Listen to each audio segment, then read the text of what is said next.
وذكر فإن الذكرى تنفع المؤمنين. But the woman's hair ultimately is seen as a very, let's say, it's a sign of beauty. That's why women spend many hundreds, if not thousands of dollars on hair treatments and things like, to make her hair look really, really nice, because it's a feature to attract people by. I did struggle a little bit with your first sentiment. You talked about how men are biologically wired a certain way. I'm very well studied in the sciences, and I think that almost becomes a fallback for certain folks to say that. Yes. And I think actually it's much more cultural than it is biological. So I might maybe think about the wording of that. That's fine, but there are a lot of studies that have been done on this. There are people who are anti-Zionist, for example. They don't believe in the political strain of justifying the state of Israel. But they're not necessarily anti-Jewish. Sure. They're not anti-Semites. But there are anti-Semites who become anti-Zionists, and they justify anti-Semite, let's say, rhetoric by masking it to be anti-Zionist. Is there anything about Islam that you've perhaps seen or witnessed or heard that maybe, you thought, well, is this part of their religion, or what's going on there? Is there anything like that perhaps you've discovered or seen? You must have seen a lot of things. Come on. Can you explain the women being covered? So in Islam, in the Qur'an, Allah says, tell the believing man to lower his gaze. So the first hijab or veil is placed on the man. Don't feast your eyes on women. And as a man, you know when a man is looking at a woman, automatically, some of the things that perhaps going through his head, not necessarily very respectful. In fact, many of our thoughts, we would struggle to tell our mothers or our sisters or our daughters or our wives, because that's the nature of man. That's how we're wired, okay? So the first hijab, the first, a sense of modesty is placed upon the man. And Allah links believing. In other words, if you are a true believer, lower your gaze. Don't gawp, don't stare, don't feast your eyes and think things that are inappropriate, basically. And tell the believing woman to dress modestly. So there's a responsibility placed upon both. Now, throughout all of human history, you find that women actually covered their hair. If you watch a video of England, even if a person was not particularly religious, they'd always have a scarf. That was just seen as modesty. It was seen as a modest way. It was the norm throughout all of human history. It's actually a very modern phenomena, which has become fashionable because of, pop culture and media and everything else, where actually now it's seen perfectly modest not to have your hair covered, and perhaps even dress in clothes that perhaps most of us wouldn't want our daughters to dress in. Let's put it that way, right? And it's seen perfectly okay. But in Islam, this responsibility is placed upon both the man and the woman. By the way, the man has modest dress as well. So he shouldn't wear very figure-hugging clothes. He shouldn't be showing his aura, which is from his navel to his knees. That should always remain covered, especially in public. So there are controls on both. But the woman's hair ultimately is seen as a very, let's say, it's a sign of beauty. That's why women spend many hundreds, if not thousands of dollars on hair treatments and things like, to make her hair look really, really nice, because it's a feature to attract people by. And in Islam, we say that a woman's value is not in the way she looks. It's not in her beauty, but in her taqwa, her closeness to God, and her etiquettes, her manners, her decorum, her intelligence, her capacity to reason and to do things. That is of value. The looks, the outwardly looks, are not what she should be judged by. But today, we basically have thrown that right over. A woman now is valued more on how she looks, and often could be more successful, even in the workplace, because of her beauty, rather than her ability. And in Islam, we say that's wrong. It should be what's inside that matters. The substance, the very core of that individual, their values, not what's on the outside.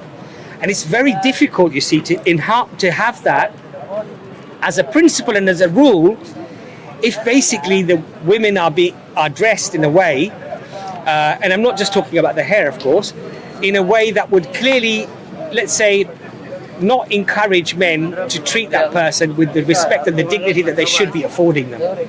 Now, I'm not saying that a woman deserves to be disrespected if she's not dressed appropriately. I'm not saying that, because in Islam that would be forbidden. Because you're told to lower your gaze. You're not supposed to be looking at her in the first place anyway. But, you know, we have a 6-second rule, right? We are told that a person will basically judge somebody within 6 or 8 seconds. What are they basing that on? Appearance, right? And we're told, no, don't do that. Now, one of the other reasons that we're given in the Qur'an, that so the woman will not be harassed. She will not be molested or harassed. Now, there are actually studies done where a woman dressed in clothing that would be generally agreed upon in the West is okay, right? You know, somewhat revealing or figure hugging or whatever. And she was harassed for, I think, something like more than once every minute. She had an inappropriate comment or an inappropriate look. And that same woman, they put her hijab on and just made her dress a little bit more modestly, let's say, for argument's sake. She wasn't harassed once.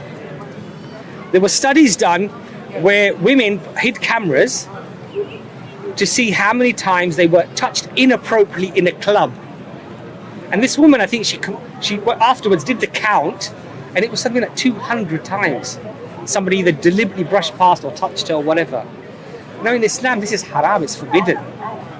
But this is in a society where there are laws that say that that's prohibited, yet that still is going on.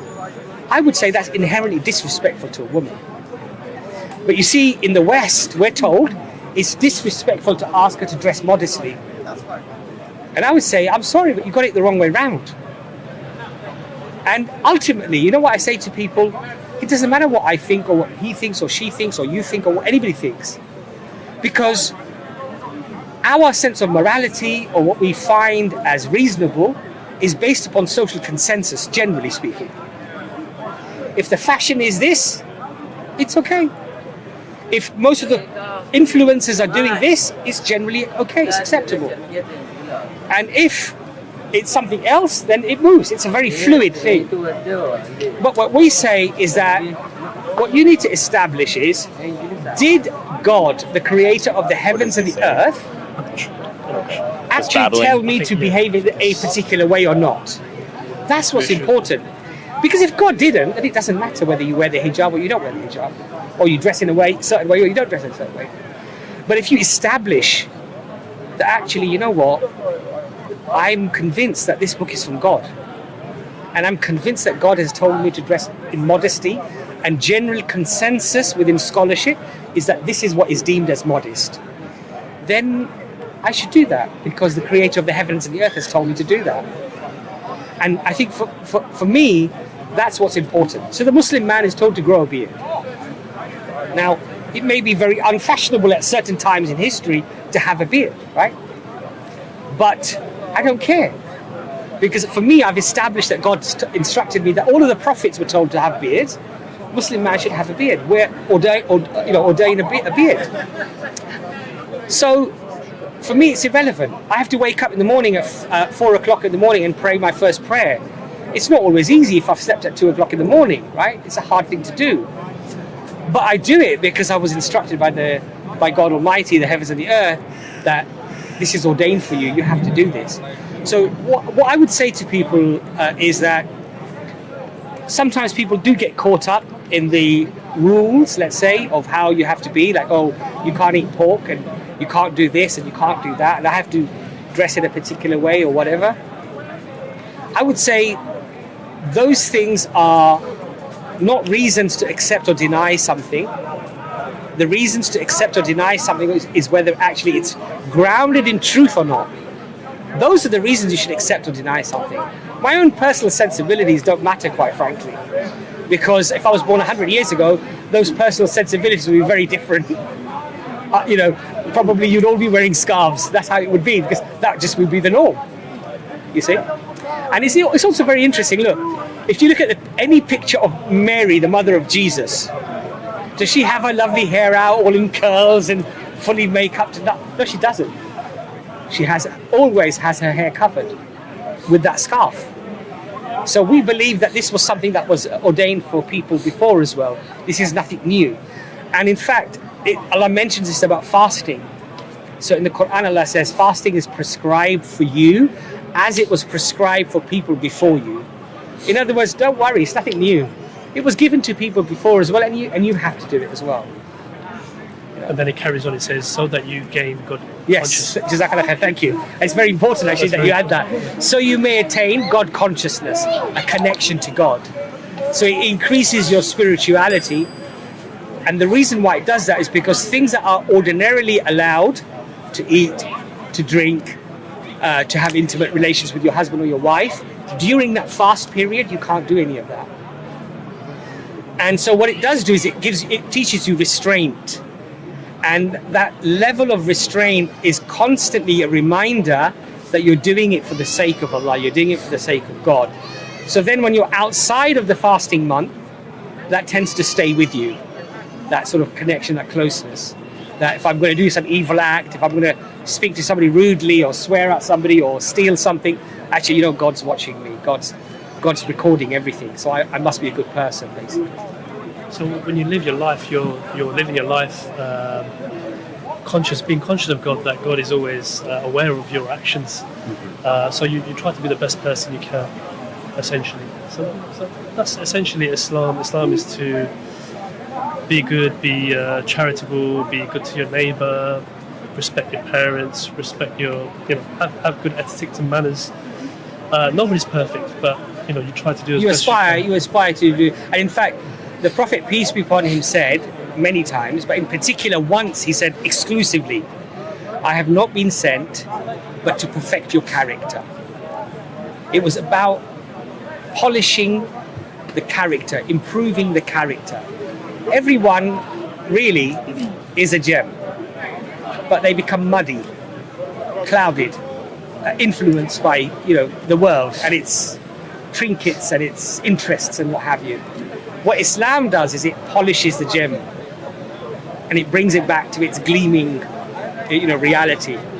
And that perfecting of character is one of the ways of perfecting and getting those facets back to where they need to be, and unclouding that gem, taking away all the dirt that the worldly life and all its stresses and strains and interests and pleasures that basically influence that person. And so that's why you find it's a very transformative way of life, because you'll find even in the US, for example, you'll have people who are in prison and they'll come into Islam, and when they come out of prison, from when they went into prison, will be a complete transformation, because it's now they're not accountable to Joe Biden or the legal system or the police, but now they're accountable to the Creator. So it changes their perspective. And so, it's a very, very transformative thing. But it's interesting that brother brought that up, that character and having a good character with etiquette, manners, decorum, and treating one another with kindness and with fairness and justice is very, very profound. In America, in Harvard, they wanted to put onto the wall the faculty of law, I think in the canteen, if I remember rightly, they wanted to choose 3 statements from history on justice, on the matter of law, legality. And they selected one of the verses from the Qur'an. And that verse is, O ye who believe, stand up as witnesses to Allah, even against yourselves, against your parents, your kin, whether one is rich or poor. In other words, hold yourself first to account and condemn yourself if you've done something wrong. And even if it's your parents, and even if it's your kin, and even if it's your associates, whether one is rich or poor, regardless, be just.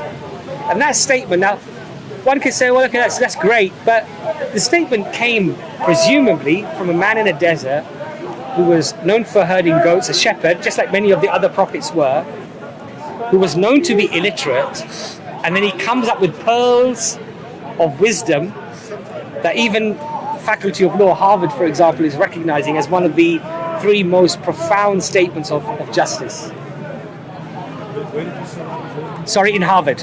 No, I mean, it's the always say you to believe. Say again, I can't hear you, brother. The verse. The verse says, "O ye who believe," Steck, if you could bring it up. I mean, where at in America? Where in Harvard, in the University. I thought you were saying in the... No. So in the Faculty of Law, they wanted to choose 3 statements in history that would represent something that was profound within the system of justice, basically. And they actually chose this verse of the Quran. What verse is it? Surah An-Nisa, verse 135. Yeah. Is that all believers stand firm for justice as witnesses for Allah, even if it is against yourselves, your parents, or close relatives, be they rich or poor. Allah is the best to ensure their interests. So do not let your desires cause you. I'm going to give this back, not because of anything you said, but simply I'm remembering that I have a limited amount of space in my bags to travel back. But I appreciate your words. I did struggle a little bit with your first sentiment. You talked about how men are biologically wired a certain way. I'm very well studied in the sciences, and I think that almost becomes a fallback for certain folks to say that. Yes. And I think actually it's much more cultural than it is biological. So I might maybe think about the wording That's of that. fine, but there are a lot of studies that have been done on this. Sure. And what the studies seem to show is that even the dynamics of entering into an intimate relationship, the dynamics are very different between a man and a woman. Right. So a man, and I don't want to be too explicit, and obviously, but a man, for example, may have a woman who may give him an opportunity there and then and be quite prepared to go for it. Sure. Yes? Most women probably wouldn't do that. I wasn't agreeing. No. with you. Yeah, no, I think a lot of it, once again, is cultural. Like, what I'm trying to say to you is that the very dynamics of how we act and how we are is actually very different. Sure. No, I'm not disagreeing with that. I think, like, we are unique in that sense. But I think the language that you're starting to say becomes a fallback and can actually further perpetuate some issues in cultures. You see, the thing is, I understand where you're getting at, right? I can understand that it can become an excuse. As someone who's like very embedded in the science, I struggle with statements like that. I understand. Because I think, you know what it is? Yeah. You're very right.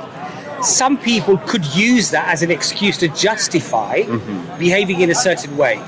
First of all, I believe Islam nips that in the bud anyway, to be fair. Yeah. But secondly, you can have something that is a reality that can be misused as well. Right.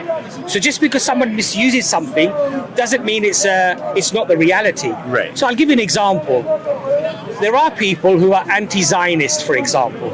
They don't believe in the political strain of justifying the state of Israel.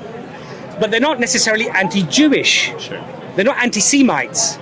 But there are anti-Semites who become anti-Zionists, and they justify anti-Semite, let's say, rhetoric by masking it to be anti-Zionist. Do you understand my point? But that does not mean that if you're anti-Zionist, you're automatically going to be anti-Semite. But so for example, people might believe that certain cultures, certain people may have certain inclinations or interests because of their culture or whatever, but they might not necessarily be racist. But then you'll get a racist who would perhaps overemphasize that to then make a person lesser or greater in terms of value, and they're masking that and they're hiding it. So what I'm trying to explain to you is that men are different from women. Sure. Yeah. Right? And I'm not trying to disagree and with even when it comes to intimacy, we're very different actually. Sure. Yeah. But I agree with you that there might be some men who will misuse that then. So for example, there are men who are in my view, are absolutely disgusting. And they'll say, oh, because she was dressed like that, that's why it happened to her. And I would say that you shouldn't say that. you shouldn't say that she somewhat deserved it because she was dressed like that, or she deserved it because she was a little bit tipsy. Nobody deserves that. But everybody has a responsibility. I wouldn't wear £1 million watch and walk down Soho at midnight, No. because I'd probably get a knife on my throat and the watch taken from me. And it happened to somebody that I know. Literally, when there was a crowd of people on a Saturday night, he had a Breitling watch, not £1 million watch, but there were 4 guys, one put a knife and they stole his watch because they saw the watch. So the point that I'm trying to make to you is that what Islam says is that a woman's value is not in her beauty. Right. And I agree. And one of the 100%. reasons is that she may get harassed more and she may potentially get molested more if she's dressed in a particular way. And it's not just about covering of the hair, obviously. Now, that does not mean to say that it's okay for men to do that. But what we have to recognize is that within every society, there are always going to be a group of people who are not going to conform to decency, and they're not going to conform to any law. And it doesn't matter how hard the law is, how much it prescribes a particular way, you're always going to get people who will break that law. They might have mental illness, they may have drug addiction, they may be alcoholics, they may have all sorts of problems, or they just might be very evil people, bad people. So what Islam does is it sets a principle and a rule that recognizes the reality of how things are, not how we would like them to be. Because I hear this all the time in the West. Women should be able to dress as they want, do what they want. If she wants to walk home at 2 o'clock in the morning from a nightclub and she's got a mini skirt on, a little bra top on, so what? That's her right. She should be able to do it. And I would say, are you mad? Are you crazy? Are you absolutely out of your mind? Are you living out of the reality that there are evil people out there? And that, yes, it's wrong for that person to do anything to that person, but if you make it so easy and available for somebody, then unfortunately the reality is that some idiot, some lawbreaker, some pervert has a chance now where maybe before he wouldn't have had the chance. So the responsibility should be on both, of course. Yeah, I understand. So, but I agree with you. I still struggle with the I sentiment. totally, well, yeah. look, I agree with you. And to be honest, I think it also perpetuates shame. look, in Islam, we don't live in this concept of being in perpetual shame, or the other thing is very important, I think. And in the West, I think we get this wrong a lot. Sure. So when a woman is covering herself up, she says, "I am not ashamed of my body. I'm not ashamed of how I look." There's a very big difference between having shame and being ashamed. Because if you're ashamed of your body, you feel inferior. You feel lesser than perhaps somebody else. Okay, but to have shame is to have modesty. There's a difference. The two are not, they shouldn't be conflated. So, and most of us, we have our own limits. Most of us have our own limits as to what we think is modest. What you might decide to wear, what you might decide to wear, may be very different from what somebody else might choose to wear. You may look at somebody and actually think, you know what, that's really inappropriate. I mean, there's nothing left for the imagination, right? And if your man is with you, your husband is with you, your son is with you, your boyfriend is with you, whatever, you wouldn't want that person right in their face. You wouldn't want that. So we all have our limits, but what we believe is that the best limit setter, or the setting of those limits, the best person or the best thing to do that is the one that knows you intimately more than you know yourself, which is the Creator. And so if He says this is good for you, then it has to be good for you. But the important thing is that you need to first establish, did the Creator say that? Right. Okay? And so this is why the Qur'an is a very interesting verse. It says, when Allah and His Prophet have decided on a matter, it is not befitting, it's not correct for you to choose something else. Because if Allah has indeed said this, or the Prophet has taught this, then it's not befitting for you to choose something else other than what they told you. But the realization of whether God actually said that is the challenge. And that's what you need to investigate. Sure. That's the first step. Yeah, I agree. And if you're convinced of that, then to be honest, everything else is, well, if God told me to do that, and I can establish God did tell me to do that, At that point, it's faith. why here I obey, because I know it's good for me, even if I don't understand it, even if my cultural sensibilities have changed over the centuries, and today they're very different from my mother's or my grandmother's, okay? I can't inherently say, as a matter of fact, that my grandmother's values were wrong, because that was her social consensus. Your social consensus is different. Your great-granddaughter may look back at you, okay, and think you were very, why was she doing that? I think that was so wrong. But your social consensus is agreeing on what you're doing today, right? So we believe that social consensus is not what should guide our morality or what's right or wrong, but actually the creator of the heavens and the earth. Thank you for the discussion. I think that's about Sorry, time I probably spoke too much. No. I mean, I have more to listen and to say about the subject. Very nice to meet you guys. Yeah, likewise. Thank you. We're not encouraged to shake sisters' hands. The reason for that is that out of respect.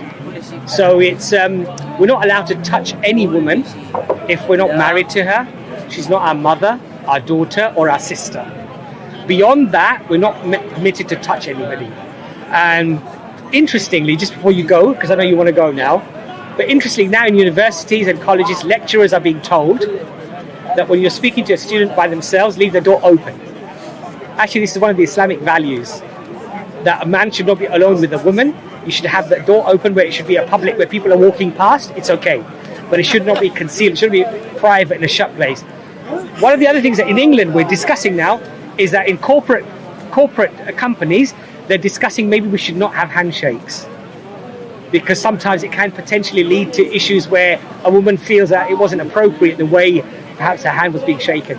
But this is something that we have been told about in the 7th century. So yeah, just something else to be. Look, you haven't got a lot of space in your luggage, but at least take that. Sure. I'll meet you there. Cool. We've got a YouTube channel. Okay. If you get a chance, just give them a card.